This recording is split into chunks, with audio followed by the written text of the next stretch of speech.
يا أيها الذين آمنوا إذا قيل لكم تفسحوا في المجالس فافسحوا يفسح الله لكم وإذا قيل انشزوا فانشزوا يرفع الله الذين آمنوا منكم والذين أوتوا العلم درجات والله بما تعملون خبير. Bismillahirrahmanirrahim. Assalamualaikum warahmatullahi wabarakatuh. Innal hamdalillah nahmaduhu wa nasta'inuhu wa nastaghfiruh. Sesungguhnya segala puji adalah milik Allah Subhanahu wa taala. Kepada Allah lah kita memuji, memohon pertolongan dan memohon ampunan. Wa na'udzu billahi min syururi anfusina wa sayyiati a'malina, dan kita berlindung kepada Allah dari kejahatan jiwa dan keburukan amal perbuatan kita. May yahdihillahu fala mudilla lahu wa may yudlil fala hadiya lahu.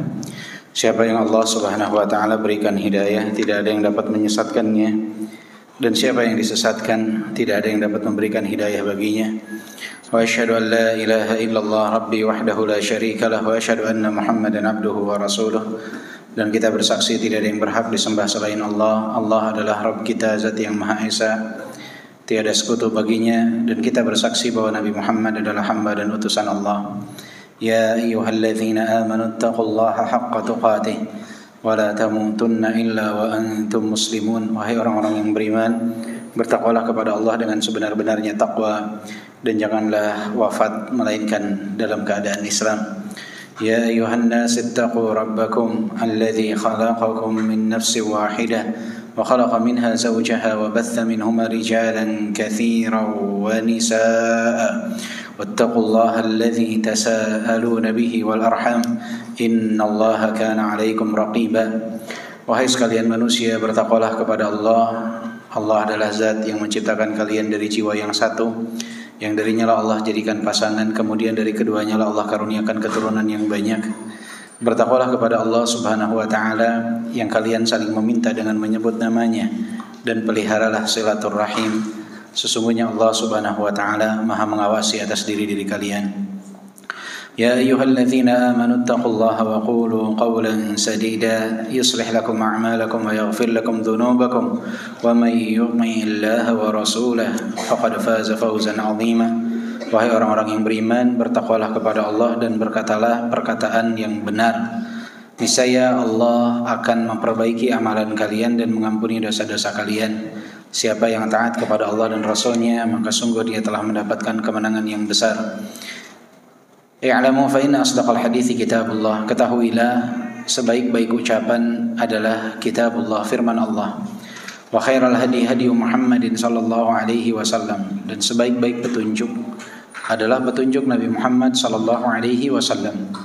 Wa syarral umuri muhdatsatuha. Dan seburuk-buruknya amalan adalah yang diada-adakan. Mengapa seburuk-buruknya amalan yang diada-adakan? Karena ada anggapan bahwa Nabi SAW tidak mengajarkan secara menyeluruh tentang apa yang harusnya beliau ajarkan. Sehingga di saat seseorang membuat amalan-amalan yang baru, ini menandakan mereka seakan-akan tidak meyakini bahwa Nabi telah menyampaikan apa yang seharusnya kita lakukan. Sehingga disebutkan sebagai amalan terburuk adalah amalan yang diada-adakan. Wa kullu muhdatsatin bid'ah, dan setiap yang diada-adakan itu adalah kebid'ahan. Wa kullu bid'atin dhalalah, dan kebid'ahan itu sesat. Wa kullu dhalalatin finnar, dan kesesatan itu tempatnya adalah di neraka. Amma ba'd. Ayyuhal ikhwah rahimani wa rahimakumullah. Alhamdulillah wa syukrulillah. Tidak terasa sekarang kita sudah memasuki bulan suci di awal tahun. Tahun berapa sekarang? 1447, sudah bukan 1446 ya, sekarang 1447. Dan sekarang kita berada di tanggal berapa Muharram? 2 ya, kalau di Saudi sekarang tanggal 3. Di kita tanggal 2 Muharram. Dan Muharram adalah salah satu di antara 4 bulan suci. Allah Subhanahu wa taala berfirman, "Inna 'iddatasy syuhuri 'indallahi 12 syahra fi kitabillah yauma khalaqas samawati wal ard minha arba'atun hurum." Ya, dalam surat At-Taubah ayat ke-36. Allah berfirman, sesungguhnya inna 'iddatasy syuhuri 'indallahi 12 syahra fi kitabillah yauma khalaqas samawati wal ard minha arba'atun hurum. Jumlah bulan itu ada 12 bulan. Kemudian 4 diantaranya adalah bulan suci. Minha arba'atun hurum. 4 diantaranya adalah bulan suci. Apa saja bulan suci tersebut? Rasulullah jelaskan di dalam hadis. Rasulullah sallallahu alaihi wasallam menyebutkan di dalam sabdanya bahwa 4 bulan suci itu thalathatun mutawaliyat, 3 bulan berurutan. Apa saja? Dzulqa'dah, Dzulhijjah, dan Al-Muharram berurutan. Wa Rajab syahru Mudhar, dan Rajabnya bangsa Mudhar. Alladzi baina Jumada wa Sya'ban, di antara bulan Jumada dan bulan Sya'ban. Kita pernah bahas di pertemuan sebelumnya bahwa kenapa Nabi SAW menyebutkan Rajabnya bangsa Mudhar. Karena dulu ada perselisihan penyebutan nama bulan di antara bangsa Mudhar dengan bangsa Rabi'ah. Bangsa Rabi'ah menyebut Rajab itu adalah di antara Sya'ban dan Syawal yang kita kenal dengan bulan Ramadan. Sedangkan bangsa Mudhar itu menyebut bulan Rajab itu di antara Jumada dan Sya'ban, bulan ke-7, seperti yang kita ketahui saat ini. Maka Nabi menegaskan Rajabnya bangsa Mudhar, agar saat itu para sahabat tidak ada yang beranggapan Rajabnya bangsa Mudhar ini bulan ke-9. Tetapi dijelaskan Rajabnya bangsa Mudhar agar semua tahu yang dimaksud dengan bulan suci itu adalah bulan yang ke-7 atau bulan Rajab. Berarti Ramadan bukan salah satu dari 4 bulan suci, bukan, tetapi dia pun salah satu dari bulan-bulan yang mulia, bulan yang agung. Tetapi tidak termasuk dari 4 bulan suci. Dan Al-Muharram itu merupakan salah satu di antaranya. Dan Al-Muharram ini berada di awal tahun. Para ulama menyebutkan bulan suci itu diletakkan di awal tahun, di pertengahan, dan di akhir. Di awal tahunnya Al-Muharram, di pertengahannya Rajab, di akhirnya adalah Dzulqa'dah dan Dzulhijjah. Dan diletakkan 2 di akhir, innamal a'malu bil khawatim. Itu di antara hikmahnya kata para ulama. Sesungguhnya amalan itu tergantung di penghujungnya. Biasanya di penghujung itu sudah mulai lemah semangat tuh. Maka diletakkanlah 2 bulan suci di akhir. Itu di antara hikmahnya menurut para ulama. Dan bulan Muharram ini adalah bulan yang istimewa. Bahkan Nabi SAW bersabda, "Afdhalus siyam ba'da Ramadan syahrullah al-Muharram." Puasa terbaik setelah bulan Ramadan adalah berpuasa di bulan Muharram. Jadi momentum waktu puasa dalam 1 bulan penuh yang terbaik setelah Ramadan adalah bulan Al-Muharram. Jadi bulan ini 1 bulan penuh istimewa untuk berpuasa, tetapi tidak disyariatkan dari tanggal 1 sampai terakhir. Artinya kalau seseorang mau puasa Senin Kamis, mau puasa Daud, mau mengqadha hutang puasa, di bulan Muharram ini adalah momentum terbaik. Kan kalau bulan Dzulhijjah momentum terbaiknya dari tanggal 1 sampai tanggal 9 untuk berpuasa, karena hari-hari terbaik. Kalau Muharram ini secara menyeluruh 1 bulan ini istimewa untuk berpuasa. Tetapi Nabi tidak pernah berpuasa 1 bulan penuh di bulan Muharram. Nabi tidak pernah berpuasa 1 bulan penuh di bulan Muharram. Karena Nabi itu hanya berpuasa 1 bulan penuh hanya di bulan Ramadan. Dan yang paling banyak Nabi berpuasa justru di bulan Sya'ban. Selain dari bulan Ramadan, paling banyak Nabi berpuasa di bulan Sya'ban. Tapi dalam hadis ini Nabi menjelaskan tentang keutamaan bulan Muharram, maka puasa yang terbaik setelah bulan Ramadan adalah di bulan Muharram. Jadi secara keseluruhan waktunya bagus untuk berpuasa. Maka yang mau puasa Senin Kamis, yang mau puasa Daud, ini adalah waktu yang tepat.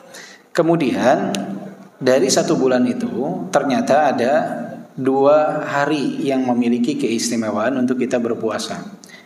Yang pertama adalah hari Asyura di tanggal 10 Muharram. Ya, di tanggal 10 Muharram. Bahkan puasa Asyura di tanggal 10 Muharram ini adalah puasa wajib pertama bagi umat Islam awalnya. Awalnya adalah puasa yang diwajibkan. Dari hadis Aisyah radhiyallahu anha, beliau menyebutkan, diriwayatkan oleh Al-Bukhari dan Muslim, anna Quraisyan kanat tasumu Asyura. Bangsa Quraisy dahulu itu mereka berpuasa di tanggal 10 Muharram. Jadi kan tanggal 10 Muharram ini hari istimewa memang. Hari di mana Nabi Musa berhasil menghindari kejaran Firaun dan bala tentaranya itu di tanggal 10 Muharram. Orang Yahudi mereka berpuasa. Bangsa Quraisy pun mereka berpuasa. Jadi kata Aisyah, anna Quraisyan kanat tasumu Asyura. Bangsa Quraisy itu berpuasa di hari Asyura di tanggal 10 Muharram. Fil jahiliyah, di zaman jahiliyah. Thumma amara Rasulullah sallallahu alaihi wasallam bisiyami. Kemudian Nabi sallallahu alaihi wasallam memerintahkan kaum muslimin untuk berpuasa di hari tersebut. Berarti kan al-amr yufidul wujub. Perintah itu menandakan kepada kewajiban. Jadi dulu Nabi perintahkan kaum muslimin untuk berpuasa di tanggal 10 Muharram, wajib. Jadi puasa wajib yang pertama diwajibkan bagi kaum muslimin adalah puasa Asyura. Hatta furida Ramadan, sampai diwajibkannya puasa Ramadan. Begitu puasa Ramadan diwajibkan, Nabi SAW bersabda, man syaa falyasumhu wa man syaa falyaftir. Siapa yang mau boleh berpuasa di tanggal 10 Muharram, yang tidak juga boleh untuk berbuka. Artinya setelah adanya kewajiban puasa Ramadan, puasa Asyura ini yang sebelumnya wajib menjadi sunnah. Yang sebelumnya wajib menjadi sunnah. Apa keutamaan dari puasa Asyura? Nabi SAW bersabda, siyamu yaumi Asyura ahtasibu 'ala Allah an yukaffira as-sanata allati qablah. Puasa di hari Asyura, aku berharap kepada Allah dapat menghapuskan dosa 1 tahun yang lalu. Jadi kalau kemarin puasa Arafah dapat menghapuskan dosa 2 tahun, 1 tahun yang lalu dan 1 tahun yang akan datang, puasa Asyura ini menghapuskan dosa 1 tahun ke belakang. Siyamu yaumi Asyura ahtasibu 'ala Allah an yukaffira as-sanata allati qablah. Puasa di hari Asyura, aku berharap kepada Allah dapat menghapuskan dosa 1 tahun yang lalu. Dari hadis Abu Qatadah yang diriwayatkan oleh Imam Muslim. Jadi ini hari yang luar biasa. Kapan? Tanggal 10 Muharram ini bertepatan dengan hari Ahad pekan depan, yaitu di tanggal 6 Juli. Hari Ahad pekan depan di tanggal 6 Juli itu bertepatan dengan tanggal 10 Muharram, dapat menghapuskan dosa 1 tahun yang lalu. Kemudian ketika Nabi SAW berada di kota Madinah, Nabi SAW kan mendapati orang-orang Yahudi ini mereka juga berpuasa di tanggal 10 Muharram. Maka Nabi mengatakan, nahnu ahaqqu bi Musa minhum, kami lebih berhak atas Nabi Musa dibandingkan mereka, dibandingkan orang-orang Yahudi. Kemudian Nabi SAW ingin menyelisih orang-orang Yahudi. Kata Nabi SAW, la in baqitu ila qabil la asumanna tasi'. Jika aku masih hidup hingga tahun depan, aku tidak hanya akan berpuasa tanggal 10, tetapi juga aku akan berpuasa di tanggal 9. Aku juga akan berpuasa di tanggal 9. Jadi jika diberikan kepanjangan umur, Nabi ingin berpuasa juga di tanggal 9. Tetapi Nabi belum sempat untuk berpuasa di tanggal 9 karena di bulan Rabiul Awalnya, 2 bulan kemudian kurang lebih Nabi wafat. Sehingga Nabi belum berpuasa di tanggal 9 Muharram.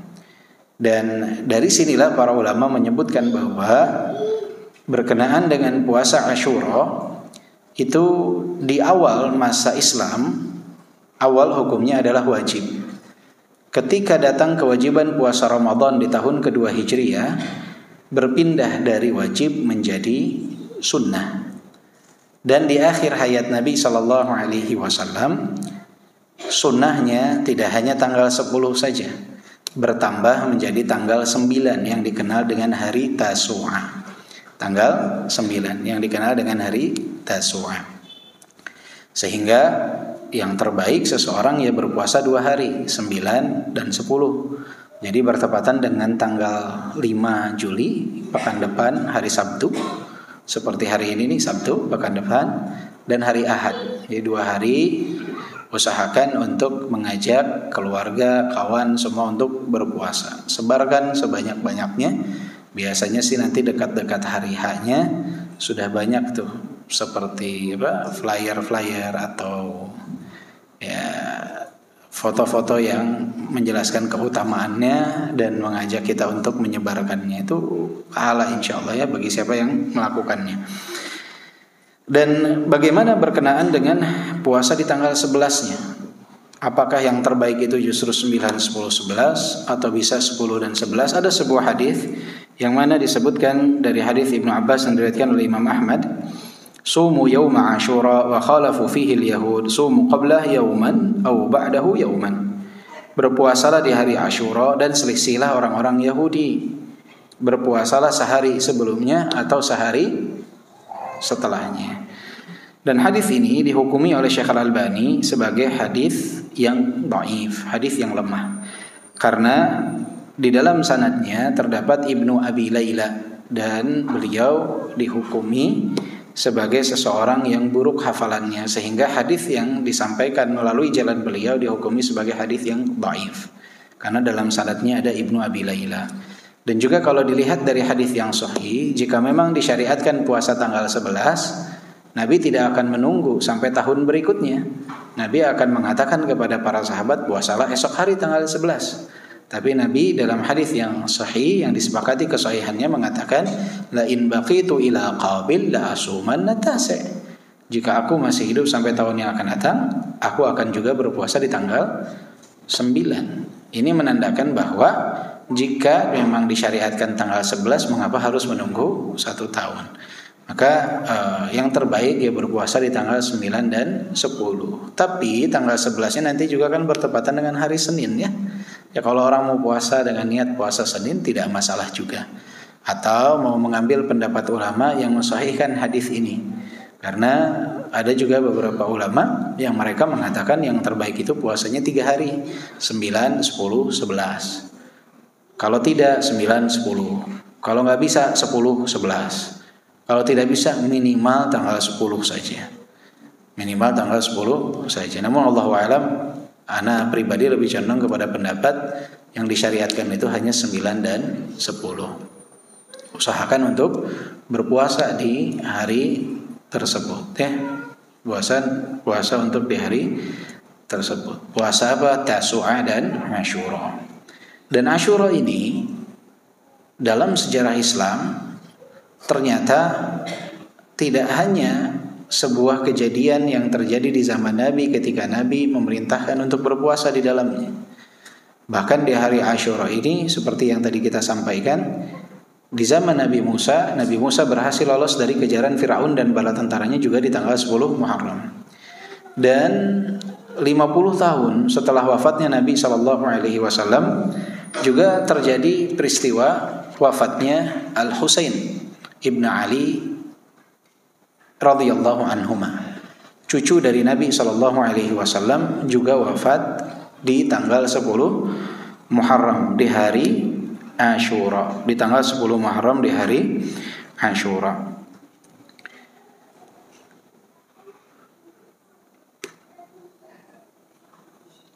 Dan kejadian wafatnya Al-Husain di tanggal 10 Muharram di hari Asyura di tahun ke-61 Hijriah. Jadi sekitar 50 tahun pas ya setelah wafatnya Nabi SAW. Pernah kita bahas di tahun lalu kalau tidak salah tentang peristiwa wafatnya Al-Husain, tapi ini secara garis besar saja mengulang sedikit bahwa Al-Husain dan Al-Hasan awalnya mereka hidup tinggal di bawah kepemimpinan Muawiyah radhiyallahu anhu. Karena setelah Ali bin Abi Thalib wafat, saat itu Al-Hasan yang menjadi pemimpin bagi kaum muslimin di Kufah sebagai pusat pemerintahan beliau, Karena saat itu ada dualisme kekuasaan. Kekuasaan Ali bin Abi Thalib terpusat di Kufah dan kekuasaan Muawiyah radhiyallahu anhu terpusat di negeri Syam.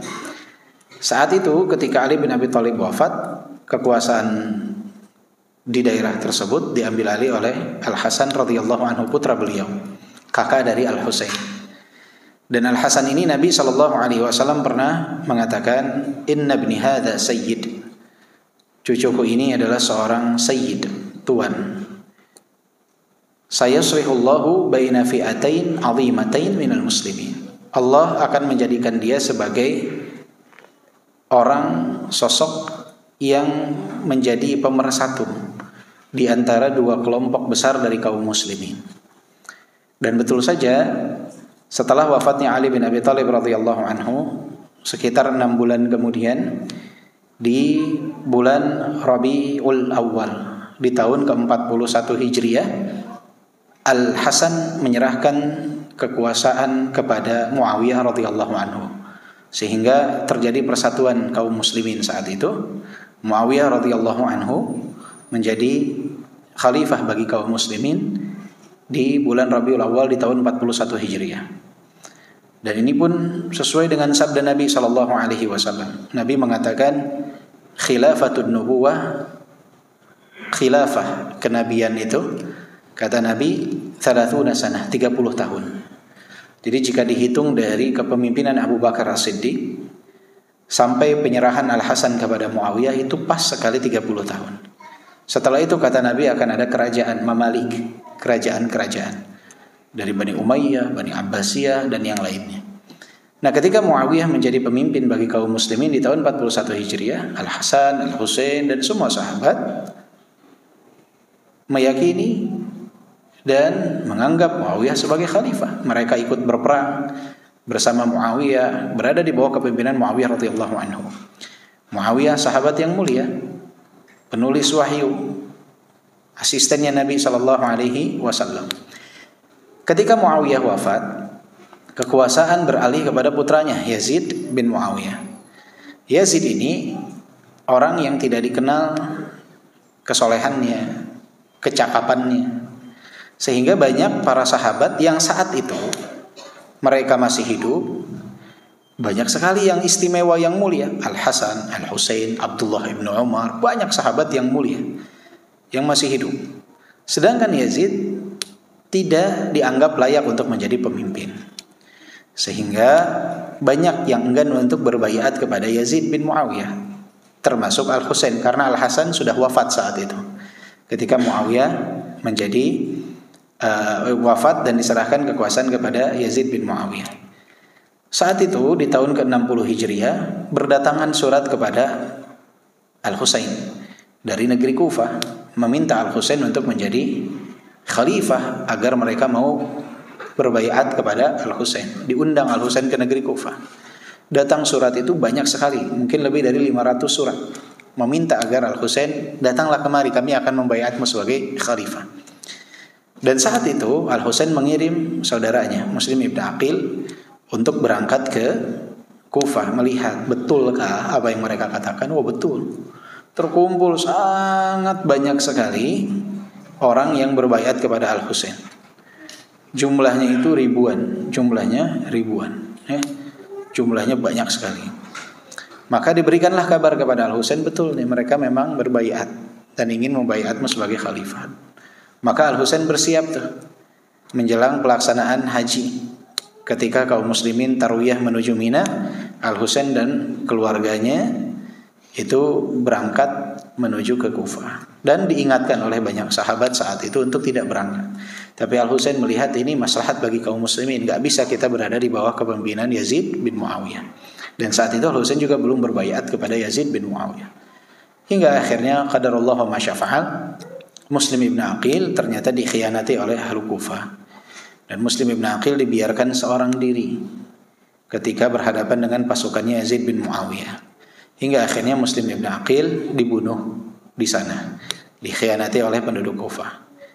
Dan Al-Husain radhiyallahu anhu berserta rombongan pun dijegat di tengah perjalanan. Tetapi akhirnya rombongan yang menjegat menjegat Al-Husain tidak dapat menahan Al-Husain. Mereka sholat berjamaah bareng nih yang menjegatnya. Akhirnya mereka mendampingi Al-Husain untuk berangkat ke negeri Kufah. Tapi ternyata Yazid bin Muawiyah itu mengirimkan tentara tambahan, ya, yang jumlahnya sekitar 4 sampai 5 kali lipat dari jumlah tentara yang dikirim di awal. Maka ketika mereka bertemu di satu tempat yang namanya Karbala di Irak, di Karbala mereka berjumpa. Al-Husain ini hanya sekitar 70-an orang dan banyak wanita juga, anak-anak, ya. Kemudian berhadapan dengan jumlah pasukan yang sudah bersatu, totalnya ada 5.000 pasukan. 5.000 berhadapan dengan berapa? 70. Akhirnya 5.000 tersebut itu mayoritasnya adalah yang berbaiat kepada Al-Husain ketika Muslim Ibn Aqil ada di Kufah. Jadi ya mereka-mereka juga. Mereka yang berkhianat, mereka yang ngundang, mereka yang berkhianat, mereka pun yang menyetop Al-Husain. Hingga akhirnya terjadilah pertempuran. Karena Al-Husain tidak mau mengikuti keinginan mereka untuk menjadi tawanan. Al-Husain memberikan beberapa alternatif kepada Al-Husain. Saya kembali ke Mekah atau saya ke negeri Syam menghadap Yazid karena memang urusan saya dengan Yazid, atau biarkan saya ke perbatasan negeri kaum muslimin untuk berjaga di daerah perbatasan. Mereka tidak mengizinkan hal tersebut. Mereka mengatakan bahwa kami yang menentukan kemana engkau pergi. Kami ingin engkau menjadi tawanan. Akhirnya terjadilah pertempuran, dan yang membunuhnya itu ada 3 aktor utamanya. Ada Ubaidillah ibn Ziyad sebagai amir di daerah Basrah dan Kufah saat itu, mengambil alih daerah Kufah. Kemudian Sinan ibn Anas dan juga Syamr ibn Dzil Jaushan. Dan Syamr ibn Dzil Jaushan inilah yang melakukan apa disebutnya penombakan pertama lah kepada Al-Husain radhiyallahu anhu. Hingga kepala Al-Husain wafat di Karbala di tanggal 10 Muharram di tahun ke-62 Hijriah. Dan saat itu di tahun ke-61 Hijriah. Dan saat itu kepalanya dipenggal, dibawalah kepada Yazid bin Muawiyah. Nah, karena mereka telah melakukan pengkhianatan tersebutlah mereka merasa bersalah di tanggal 10 Muharram itu. Dan itu terus berlanjut hingga saat ini. Maka di setiap tanggal 10 Muharram di hari Asyura, mereka memukul-mukul tubuh mereka sebagai ungkapan penyesalan atas pengkhianatan yang mereka lakukan dan sebagai bentuk bela sungkawa yang mereka tunjukkan atas wafatnya Al-Husain. Ketika dikatakan kepada mereka, apa yang kalian lakukan ini bertentangan dengan perintah Nabi. Karena Nabi mengatakan jika seseorang mendapatkan musibah tidak boleh untuk memukul-mukul wajah. Laisa minna man latamal khudud wa syaqqal juyub wa da'a bid'awal jahiliyah. Bukan termasuk golonganku siapa yang terkena musibah itu dia nampar-nampar wajahnya, robek-robek pakaian, itu bukan termasuk golonganku, kata Nabi. Dan ada yang wafat sebelum Al-Husain yang lebih mulia daripada Al-Husain, Ali bin Abi Thalib. Tapi mereka tidak melakukan hal tersebut di hari wafatnya Ali bin Abi Thalib. Dan ada yang lebih mulia dari Ali bin Abi Thalib, Nabi Muhammad SAW. Tapi mereka pun tidak melakukan hal itu. Dan mereka menyakiti tubuh mereka di setiap tanggal 10 Muharram, di hari Asyura. Nah, ini adalah sejarah yang sampai sekarang masih membekas. Dan mereka, orang-orang tersebut yang dikenal dengan kelompok Syiah. Mereka adalah kelompok yang mengaku mencintai Nabi tetapi membenci istri-istri Nabi. Mereka adalah kelompok yang mengaku mencintai keluarga Nabi tetapi membenci sahabat-sahabat Nabi.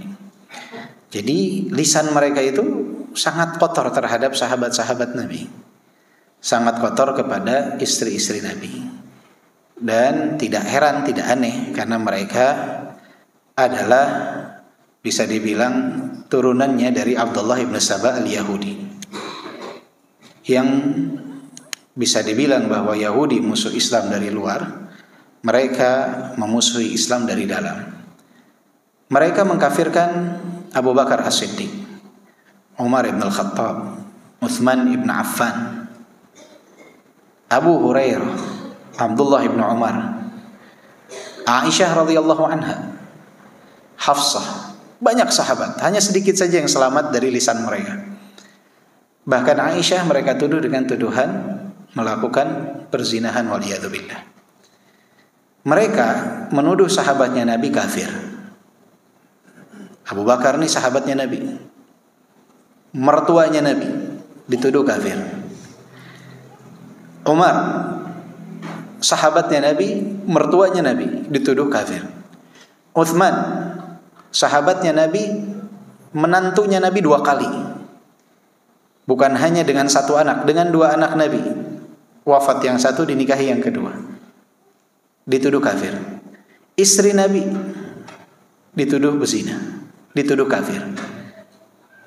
Subhanallah. Ini kalau ada satu muslim biasa saja, dia nggak akan mau punya mertua kafir, punya menantu kafir, punya istri kafir. Kira-kira mau nggak Pak? Enggak. Nah ini kok mereka berani-beraninya menuduh hal tersebut kepada siapa? Kepada Rasulullah Sallallahu Alaihi Wasallam. Mereka mencela kehormatannya Nabi, padahal Allah telah sucikan Aisyah di dalam Al-Quran dalam surat Al-Ahzab. Tapi mereka tetap mencela istri Nabi. Istri Nabi mereka cela. Kira-kira Pak, kalau bapak nih punya ibu dicela, dituduh melakukan perzinahan, ridho gak Pak? Gak ada seorang yang berakal dia ridho dengan hal tersebut. Apalagi ibunya adalah seorang wanita afifah, wanita yang terhormat. Ridho gak kalau kira-kira istrinya dituduh melakukan hal tersebut? Ini kalau ada orang dia menuduh istri bapak melakukan perzinahan, kira-kira mau bercengkrama gak dengan orang tersebut? Enggak. Kalau si orang tersebut ternyata meraih juara MTQ tingkat provinsi Pak, Bapak kira-kira mau bangga gak pasang di status ini wakil dari provinsi saya, wakil dari kota Bogor nih, Masya Allah beliau nih, dia juara MTQ tingkat provinsi, tapi dia menuduh istri kita berzina Pak. Bapak mau pasang Pak di statusnya? Gak ada. Muslim yang berakal tidak akan pernah mau melakukan hal tersebut. Kenapa saya sampaikan seperti itu? Karena miris saya melihat saat ini banyak di antara kaum muslimin itu yang berbangga terhadap mereka. Lihat di status WhatsApp, di IG story, di grup WA, sanjungan itu luar biasa kepada mereka. Ini perbedaan bukan perbedaan masalah fikih dengan mereka, bukan perbedaan hal-hal yang masih dapat ditolerir di saat seseorang berselisih dengan orang kufar. Ini masalah-masalah akidah, masalah usul, pondasi dalam agama. Perlu kita ketahui Pak, tempat peribadatan orang Yahudi, apa disebutnya? Sinagog. Itu ada di Tahran, di ibu kota Iran. Masjid Ahlus Sunnah nggak ada di ibu kota Iran. Kira-kira mereka tuh benci Ahlus Sunnah apa benci Yahudi? Siapa yang mereka benci? Yahudi atau Ahlus Sunnah? Tempat ibadah Yahudi ada, tempat ibadah Ahlus Sunnah nggak ada. Masjid Ahlus Sunnah di Tahran tidak ada. Kira-kira yang mereka benci Yahudi atau Ahlus Sunnah? Mereka lebih benci mana? Ahlus Sunnah. Dan apa yang terjadi saat ini di antara Israel, orang Yahudi yang telah menghancurkan saudara-saudara kita di Palestina, semoga Allah laknat mereka, menghancurkan saudara-saudara kita di Palestina, tidak jauh berbeda dengan yang dilakukan oleh Iran di negara-negara kaum muslimin. Apa yang telah mereka lakukan di Suriah? 14 tahun orang-orang Suriah dihabisi, dibunuh. Siapa di belakang layar? Mereka. Siapa yang menghancurkan Ahlus Sunnah di negeri Yaman? Mereka yang menghancurkan. Dan peperangannya dari dahulu. Bapak tahu organisasi Ibu Houthi yang berkuasa di Yaman saat ini? Itu dulunya hanya organisasi kecil yang disokong oleh mereka. Ya, disokong oleh mereka. Saya ingat dulu 2009. Di tahun 2009 itu ada satu provinsi di Yaman namanya Provinsi So'adah.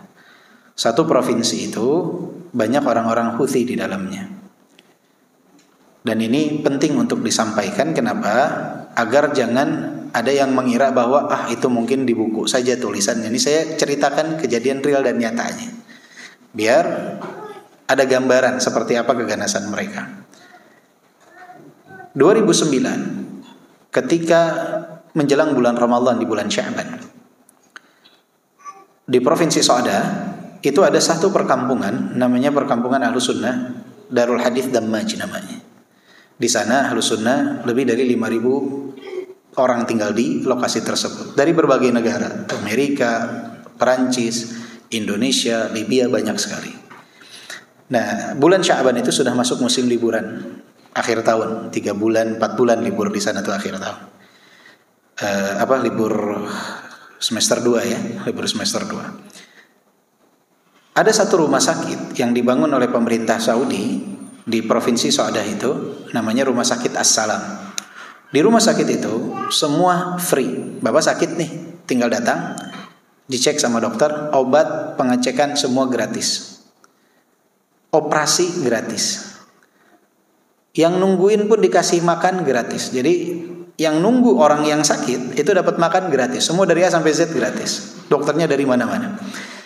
Saat itu di 2009 menjelang Ramadan di akhir Sya'ban itu, saya sedang berada di lokasi tersebut. Itu datang jenazah yang jumlahnya sangat banyak dari pasukan khusus negeri Yaman yang dibunuh oleh orang-orang Syiah Houthi tersebut dengan senjata yang amat canggih, yang tentara Yamannya saja nggak punya senjata tersebut, peluru tersebut tidak punya. Jadi canggih pelurunya itu bisa nembus bukan satu orang Pak, bisa kan mereka di tank-tank itu, bukan tank di mobil-mobil disebut mobil tentara lah, itu diserang dari segala penjuru. Mereka dapat perintah malam-malam itu untuk berpindah ke satu provinsi yang lain, tiba-tiba diserang di tengah perjalanan. Dan itu yang bergelimangan mayat itu luar biasa di rumah sakit tersebut, dibawa ke rumah sakit itu.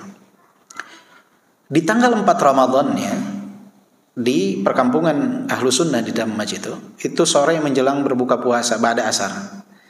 Tiba-tiba ketika kami sedang di sana, tiba-tiba datang serangan dari orang-orang Houthi tersebut. Tembakan di mana-mana. Orang semua berlarian. Dan saat itu kami mengira bahwa ajal sudah dekat.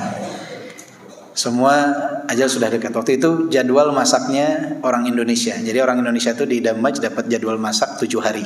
Dibagi 7 karena 100 orang lebih waktu itu. Nah, itu jadwal masak orang Indonesia. Di dapur tuh yang orang-orang Indonesia, nah saya kebagian jadwal masak waktu itu.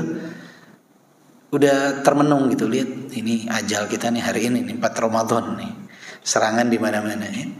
Nah, datanglah suku Dammaj namanya, itu membawa karung-karung dari dapur untuk diisi pasir sebagai benteng pertahanan. Hingga akhirnya alhamdulillah atas izin Allah serangan Syiah ini dapat dipukul mundur. Karena kan kalau di sana suku-suku di Yaman itu mereka semua punya senjata,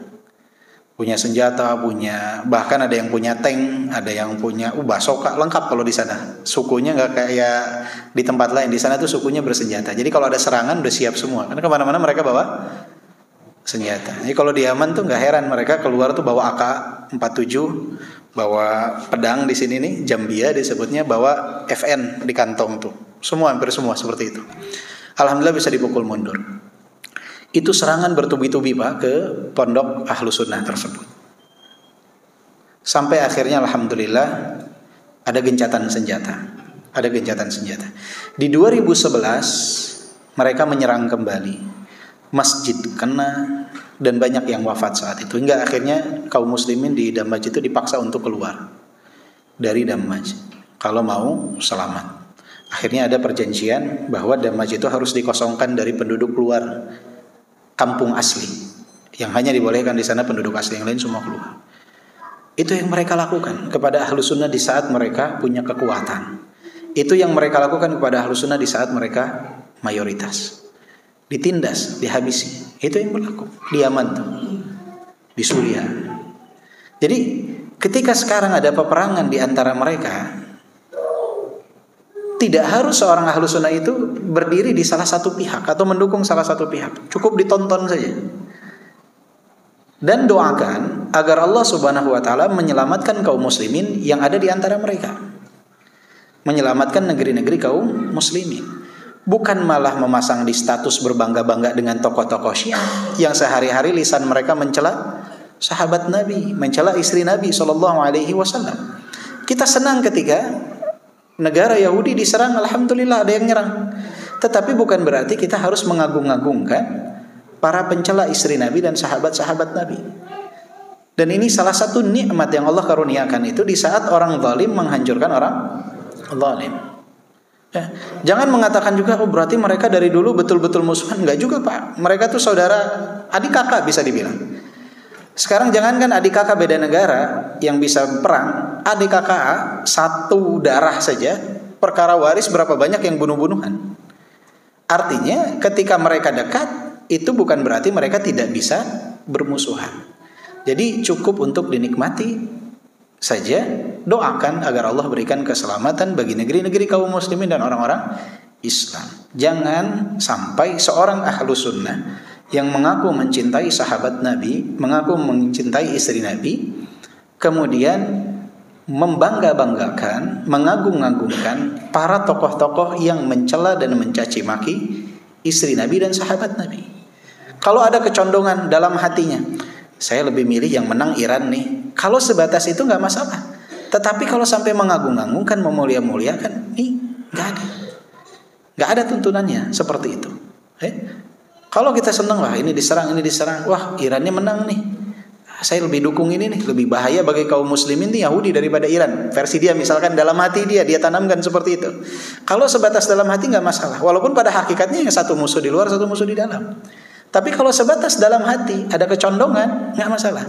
Tapi mengagung-agungkan di WA status, antum tahu kesalahan Syiah, tapi orang yang nonton belum tentu tahu. Mungkin saja dalam menawa, wah ini yang benar nih. Akhirnya dia terkena syubhat orang-orang Syiah. Maka hati-hati dengan apa yang kita lakukan.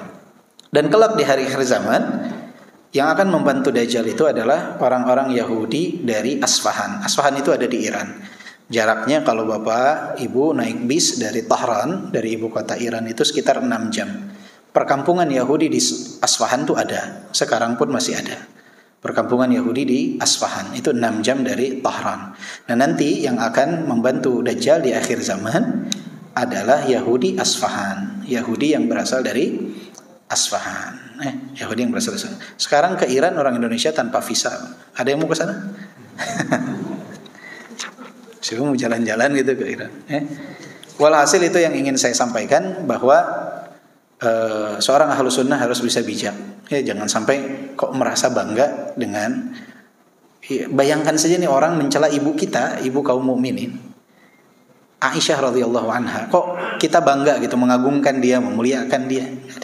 Dan gak harus juga. Jangankan di saat yang salah dengan yang salah berperang, yang benar dengan yang berbenar saja, kita gak harus memihak. Tidak harus memihak. Berapa banyak sahabat ketika terjadi dualisme antara Ali bin Abi Thalib dan Muawiyah radhiyallahu anhu, mereka nggak berpihak. Dulu ketika ada perang antara Kuwait dengan Irak, banyak yang diam-diam saja kan, nggak harus berpihak. Tidak harus berpihak. Ini jika dua-duanya benar saja nggak harus berpihak. Kenapa ketika dua-duanya salah kita harus mengagung-agungkan salah satu? Enggak. Dan ini yang dijadikan momentum oleh orang-orang Syiah yang ada di Indonesia. Ini momentum mereka nih, menunjukkan saat mereka terjadi perselisihan dengan orang-orang Yahudi, ayo, inilah kami, inilah kami, inilah kami. Dan hakikat apa yang mereka yakini itu tidak bisa mereka tutupi, karena sesuatu yang sudah sangat jelas. Saya pernah bertanya dengan satu orang Syiah, kebetulan waktu itu satu angkatan ada seorang Syiah. Saya tanya kepada dia, apa pendapatmu tentang Umar Ibn Al-Khattab? Apa jawaban dia? Dia katakan, la'anatullah 'alal zalimin.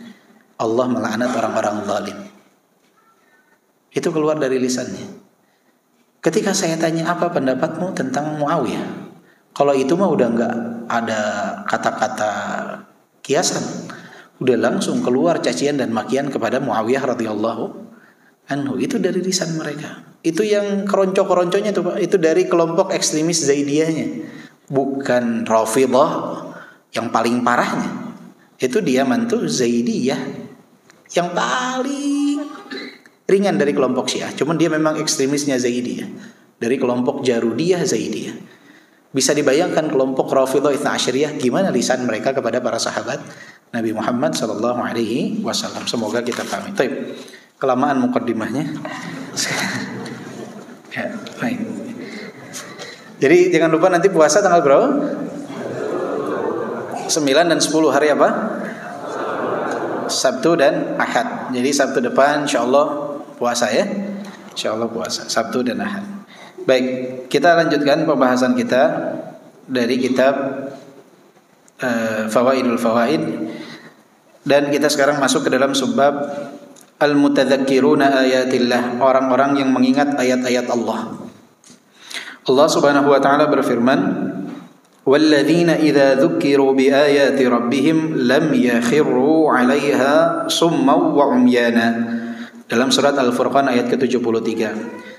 Dan orang-orang yang ketika diberi peringatan dengan ayat-ayat Allah Subhanahu wa taala, mereka tidak bersikap bisu dan buta. Summan wa 'umyana. Yang ketika diberikan peringatan tidak bersikap bisu dan buta. Ini banyak di antara kaum muslimin yang ketika disampaikan ayat-ayat Allah Subhanahu wa taala, mereka seakan-akan tuli dan buta, bukan bisu ya. Summa wa umyana, tuli dan buta. Betul ya? Tuli dan buta. Saya tadi bilang bisu ya. Ya, tuli dan buta. Tuli dan buta. Jadi seakan-akan tidak mendengar dan seakan-akan tidak melihat.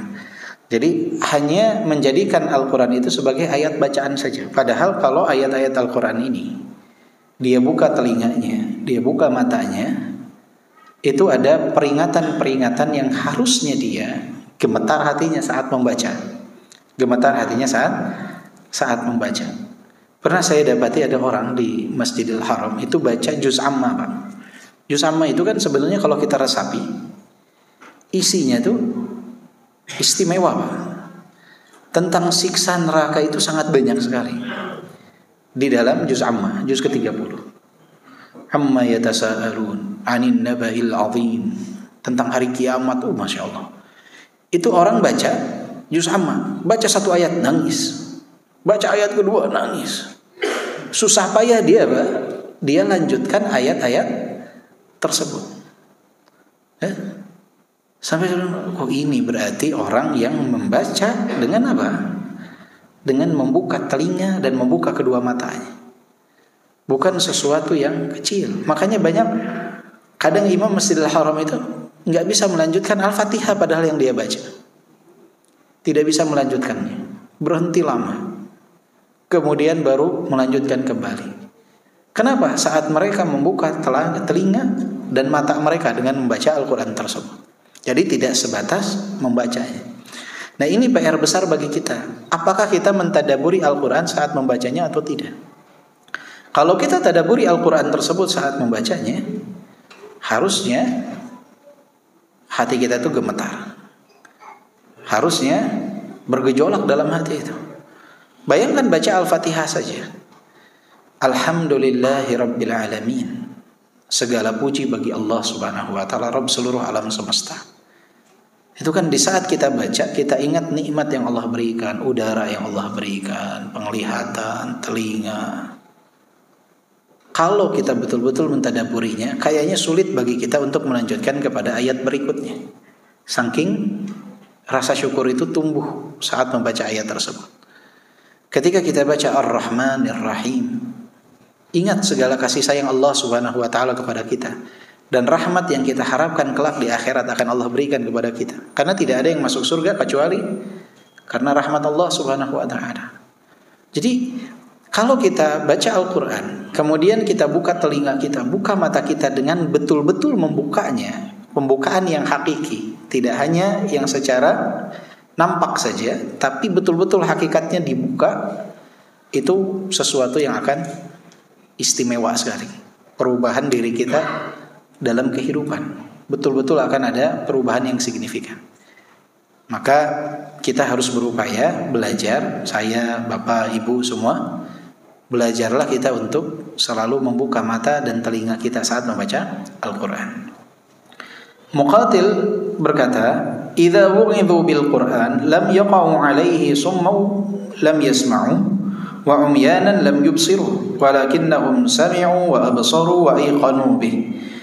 Yaitu yang dimaksud di sini adalah mereka yang ketika diberikan peringatan dengan Al-Quran, mereka tidak tuli dengan tidak mendengar, mereka tidak buta dengan tidak melihat, tetapi mereka mendengar, melihat, dan meyakini apa yang ada dalam Al-Quran. Ibnu Abbas mengatakan, lam yakunu alaihi summa wa umyana bal kanu khaifina khashi'in. Maksud dari ayat ini adalah mereka yang ketika membaca Al-Quran, diperdengarkan Al-Quran itu tidak tuli dan tidak buta, tetapi mereka takut dan khusyuk kepada Allah Subhanahu wa ta'ala. Jadi artinya apa? Mereka membacanya itu dengan mentadaburi ayat-ayat tersebut, mendengarnya dengan berfokus kepada ayat-ayat itu. Maka efeknya akan timbul kekhusyuan dan akan timbul rasa takut kepada Allah Subhanahu wa ta'ala. Dan rasa takut ini adalah modal penting bagi seorang hamba untuk dapat menjalani hidup sesuai dengan apa yang Allah perintahkan.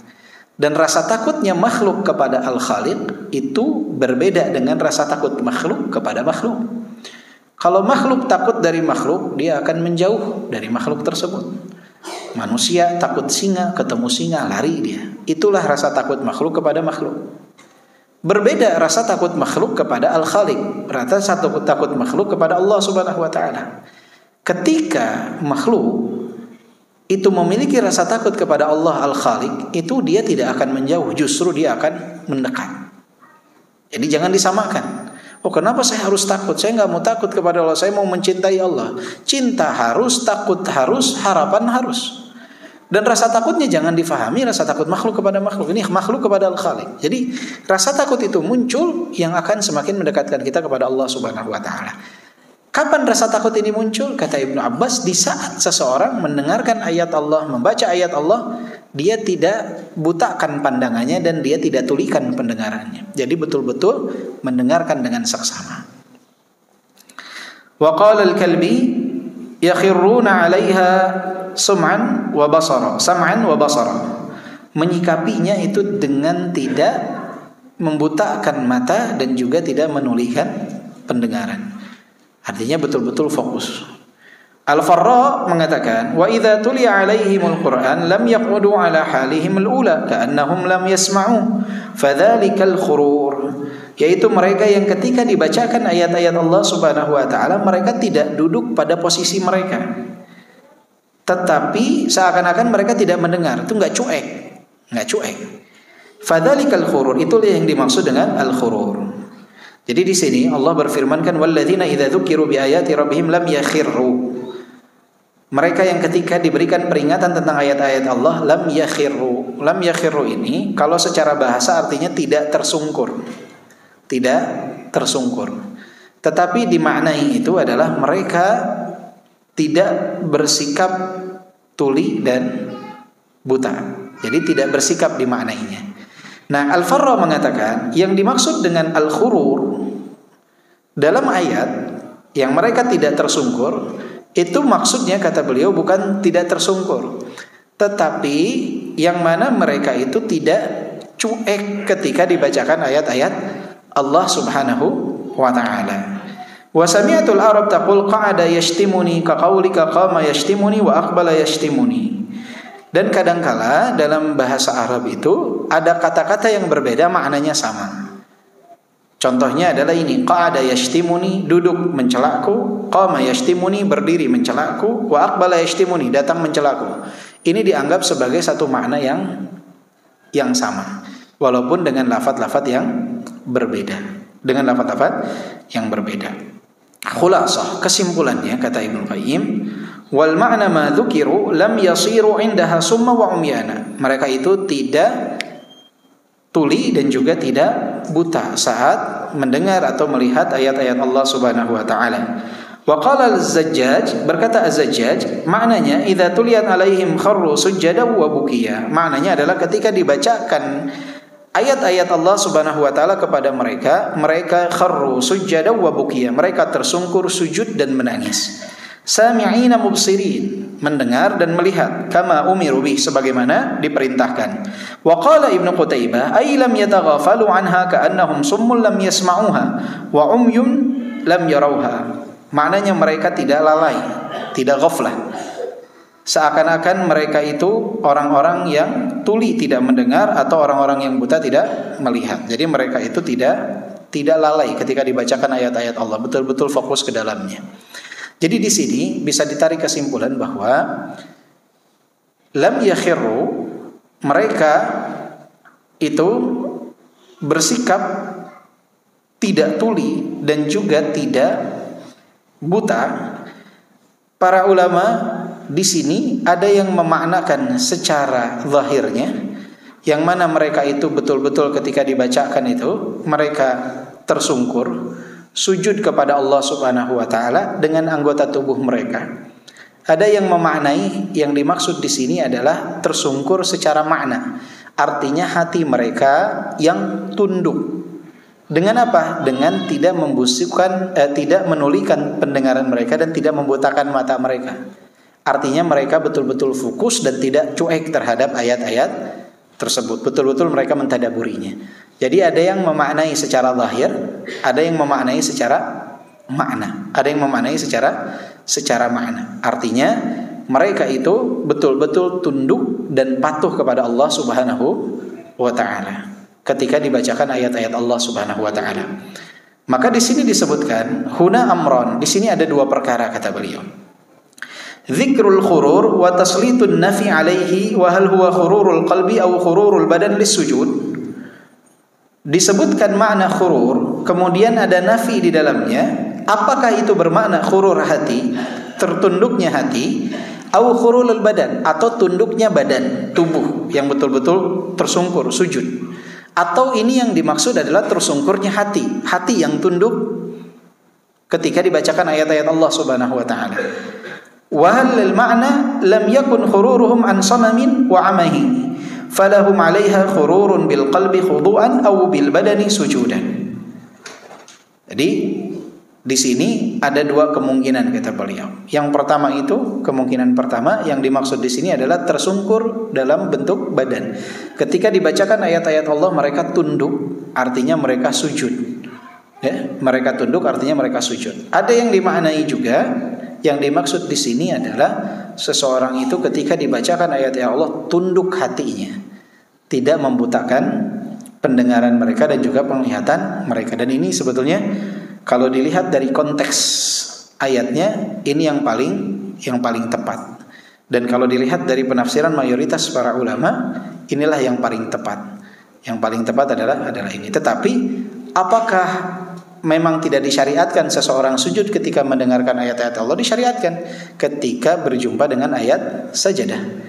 Ketika berjumpa dengan ayat sajadah, disunnahkan bagi seseorang untuk sujud. Dan ini hukumnya sunnah, tidak wajib. Jadi jangan Bapak ketika sholat berjamaah jadi makmum, imam baca surat as-sajadah, imamnya enggak sujud, Bapak bertasbih subhanallah, subhanallah. Enggak, kenapa? Karena sujud tilawah itu tidak wajib, dia sunnah. Dan makmum itu ikut imam, jangan mendahului imam. Kadang ada beberapa makmum pas bagian ayat sajadah itu udah siap-siap aja, udah begini, imamnya belum takbir, belum apa, dia tiba-tiba mau sujud, padahal imamnya tidak sujud. Hati-hati, tidak boleh mendahului imam. Bahkan kalau nggak salah pernah saya kisahkan, pernah kejadian di Masjid Nabawi dulu. Di Masjid Nabawi itu pernah imamnya Syekh Al-Hudzaify sholat isya, beliau baca ayat yang ada surat as-sajadahnya. Begitu ayat sajadahnya tersebut selesai beliau baca, kemudian beliau bertakbir, Allahu Akbar. 80% mungkin itu sujud, Pak. Sujud. Sisanya 20% ruku. Begitu Tidak lama kemudian terdengar suara imam mengatakan Sami'allahu liman hamidah. Kebingungan yang lain kan. Berarti ruku ini tidak sujud. Akhirnya yang lain apa? Berdiri. Langsung kan, i'tidal kan. Selesai sholat, mungkin Syekh Al-Hudzaify ada yang mengingatkan di antara masyayikh yang lain. Akhirnya beliau ambil mic menjelaskan bahwa tadi saya tidak sujud tilawah sunnah, tidak wajib.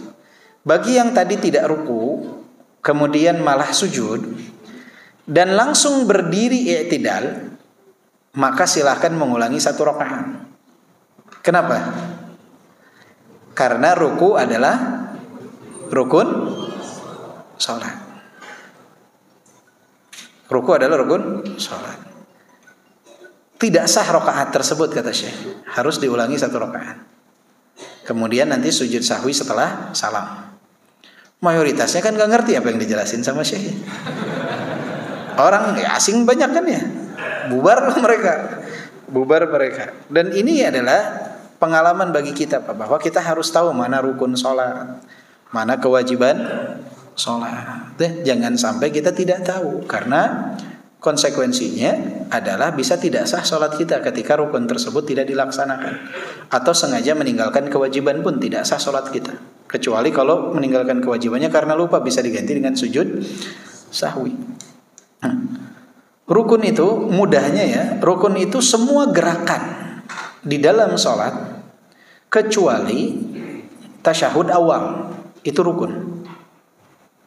Berdiri, ruku, bangkit dari ruku, i'tidal, sujud, duduk di antara 2 sujud, ya, kemudian tasyahud akhir, itu semua adalah apa? Rukun. Kecuali tasyahud awal, itu adalah kewajiban sholat. Bacaan plus dalam rukun itu plus bacaannya, takbiratul ihram, al-fatihah, kemudian bacaan tasyahud akhir, dan 2 kali salam. Itu adalah rukun. Ditambah tertib dan tumanina, itu adalah rukun. Jadi semua gerakan kecuali tasyahud awal plus takbiratul ihram, kemudian yang bacaannya nih takbiratul ihram, al-fatihah, tasyahud akhir, bacaan tasyahud akhir, kemudian 2 kali salam. Kalau kewajiban semua bacaan, subhana rabbiyal azim, subhana rabbiyal a'la, rabbighfirli, ya. Semua bacaan-bacaan itu, yang bacaan pertamanya itu wajib. Bacaan kedua ketiganya apa? Sunnah. Plus tasyahud awal. Konsekuensinya beda antara rukun dan kewajiban. Kalau rukun ditinggalkan sengaja, nggak sengaja, lupa, tidak ada uzur kejahilan dan lupa dalam rukun, tidak sah. Kalau dalam kewajiban itu ada uzur lupa. Kalau lupa tidak masalah, tinggal diganti sujud sahwi. Jadi kalau orang lupa tasyahud awal, dia sudah berpindah ke rukun berikutnya, sudah berdiri, maka lanjut nanti sujud sahwi sebelum salam. Jadi jangan kekeh subhanallah gara-gara imam dari rakaat 2 ke rakaat 3 lupa untuk tasyahud awal. Kenapa? Tasyahud awal itu kewajiban sholat.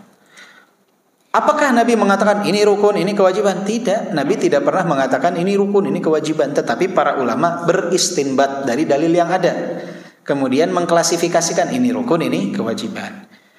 Kenapa sesuatu itu bisa menjadi rukun? Di antaranya lafadz umum untuk menunjukkan sesuatu yang khusus, itu menjadikan hal tersebut menjadi kewajiban. Lafadz umum untuk menunjukkan sesuatu yang khusus, itu menjadikan sesuatu itu menjadi rukun. Contohnya adalah dalam hadis qudsi, Allah Subhanahu wa taala berfirman, qasamtus shalah baini wa baina 'abdi.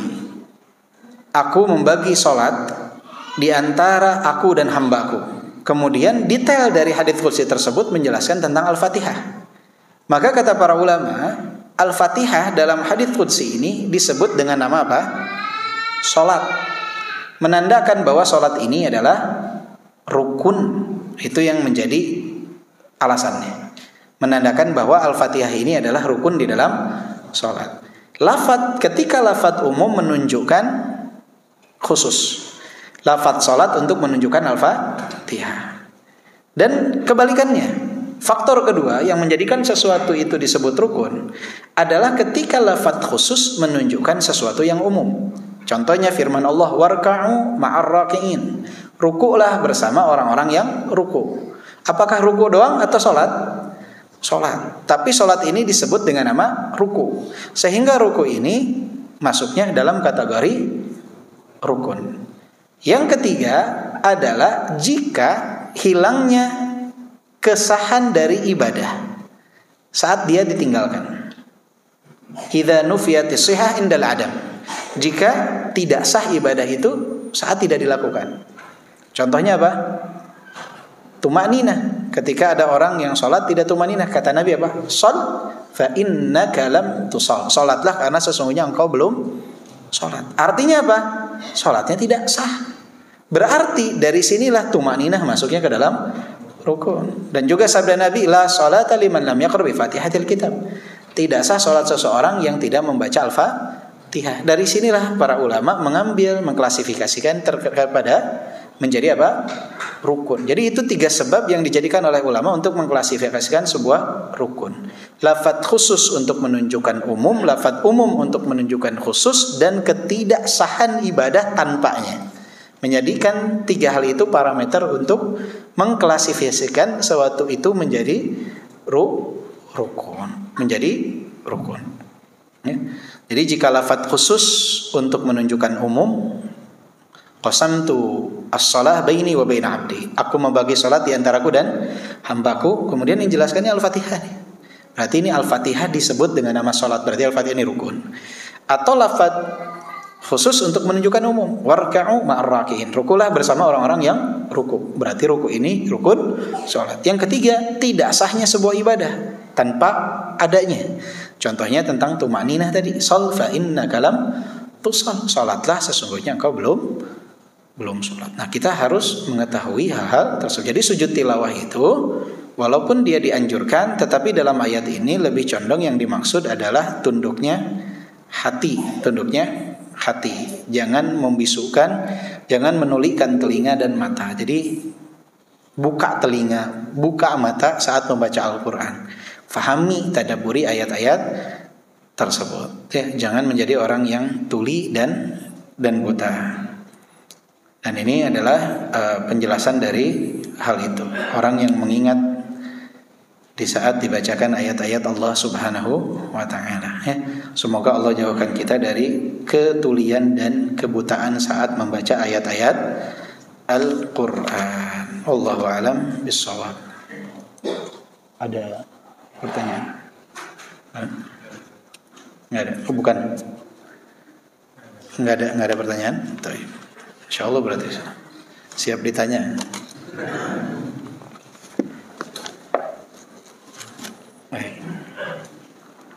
Jadi puasa tanggal berapa Bapak Ibu? 9 dan 10. Hari apa? Sabtu dan Ahad. Hari Sabtu puasa apa namanya? Hari Ahad? Apa keutamaan puasa Tasu'a? Menyisihi orang-orang Yahudi. Kan ngakunya benci orang Yahudi ini. Buktikan tanggal 9 nanti puasa apa enggak.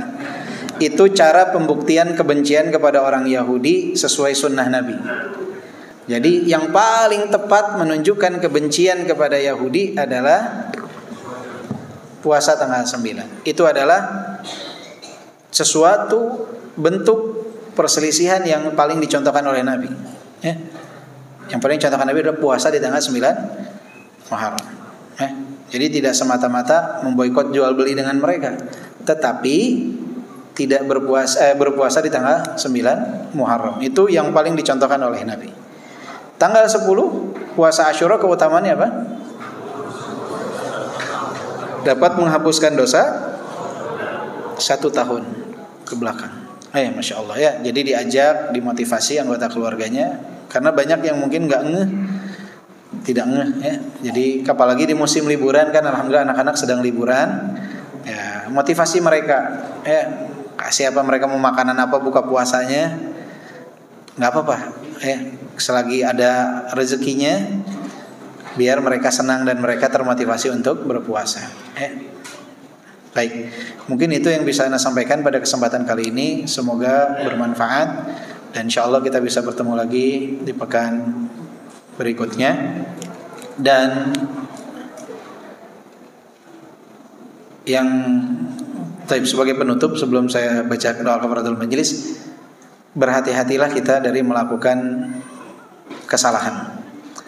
Karena pepatah Arab mengatakan al khairu yakhus wasyarru ya'um.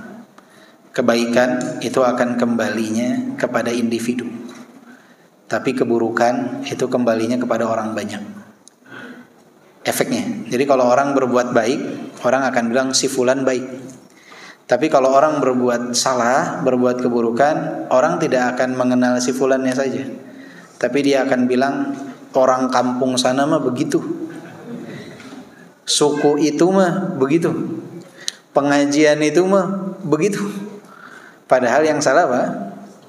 Satu orang. Maka ingat, di saat kita berbuat salah, itu yang akan menanggung kesalahan kita, efeknya di dunia ya. Di dunia, bukan di akhirat ya. Di dunia, efek yang akan menanggungnya bukan kita saja, tapi banyak orang-orang di sekitar kita yang akan ikut menanggung efeknya. Berapa banyak orang yang tidak mau anaknya menikah dengan suku tertentu hanya karena dulu pas dia kuliah, dia pernah dibohongin oleh orang dari suku tersebut. Jadi dia udah dalam image-nya orang suku itu mah tukang ngebohong, padahal temannya dia saja yang berbohong. Ketika datang orang mau melamar putrinya, dia tolak, kenapa dia dari suku sana. Udah image-nya sudah negatif. Itu efek dari apa? Kesalahan. Maka berhati-hatilah dalam bertindak dan bersikap, apalagi jika bapak atau ibu ditokohkan dalam sebuah komunitas, dalam sebuah lingkungan. Kesalahan bapak ibu itu efeknya sangat besar. Ya, efeknya sangat besar. Efeknya sangat besar. Maka berhati-hatilah dari hal itu ya, jangan mudah untuk berbuat kesalahan. Lebih teliti sebelum bersikap, lebih teliti sebelum bertindak, karena kesalahan kita efeknya akan besar. Tidak hanya kesalahan itu kembali kepada kita, tetapi orang-orang di luar akan ikut menanggung hal tersebut. Semoga Allah Subhanahu wa taala menjadikan kita orang yang bijak. Subhanakallahumma bihamdika asyhadu an la ilaha illa anta astaghfiruka wa atubu ilaik. Walhamdulillahirabbil alamin. Assalamualaikum warahmatullahi wabarakatuh.